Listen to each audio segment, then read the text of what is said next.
Rebecca Fitzgerald, market analyst at Vantage FX UK. Welcome to the weekly market wrap on Monday the 20th of May. Here's a quick roundup of last week's events. It was a data-filled week for the US dollar, starting with US retail sales figures on Monday, which came in slightly higher than expected. Consumer spending increased by 0.7% off the back of previous positive employment figures. However, the greenback weakened on Thursday after a poor run of data out from the US. Initial jobless claims rose from 328,000 to 360,000. The US Consumer Price Index revealed that inflation was lower than predicted, while housing figures were mixed. Not to be deterred, the dollar gained back its losses on Friday, with the University of Michigan report indicating a high level of consumer confidence.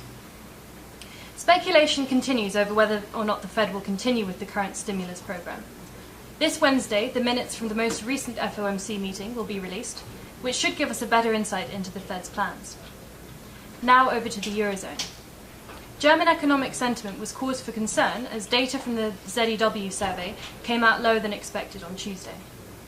These concerns were compounded on Wednesday, with German first quarter GDP dropping to minus 0.2% year-on-year, against the positive projected figure. Wednesday's data indicated that, unsurprisingly, it is not just Germany which is struggling. Eurozone GDP also disappointed. The Italian economy contracted further, and France has officially entered a technical recession. Needless to say, the euro suffered as a result of all this negative news. As for the yen, it would seem that the so-called Abenomics is working its magic. The dollar lost some ground against the yen on Thursday after Japanese GDP posted a higher than expected figure overnight. Analysts had predicted that the dollar-yen would not advance far beyond the 102.50 levels. Now let's see what this week has in store. On Tuesday, the minutes from the Reserve Bank of Australia's policy meeting will be published, along with the Bank of New Zealand's two-year inflation prediction. Later on in the day, we have the UK CPI. Wednesday is a big day, with the Bank of Japan rate decision, followed by Kuroda's press conference.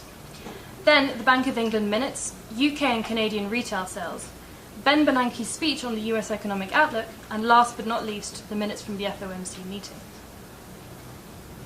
Then on Thursday, we have UK first quarter GDP and Eurozone consumer confidence. To round off the week, on Friday, we have US durable goods orders. Look out for our new weekly chart analysis series, where we'll be following a different chart each week. For this week's chart, we'll be looking at moving averages, so be sure to check it out. That's all for now. Thanks for watching and see you next week.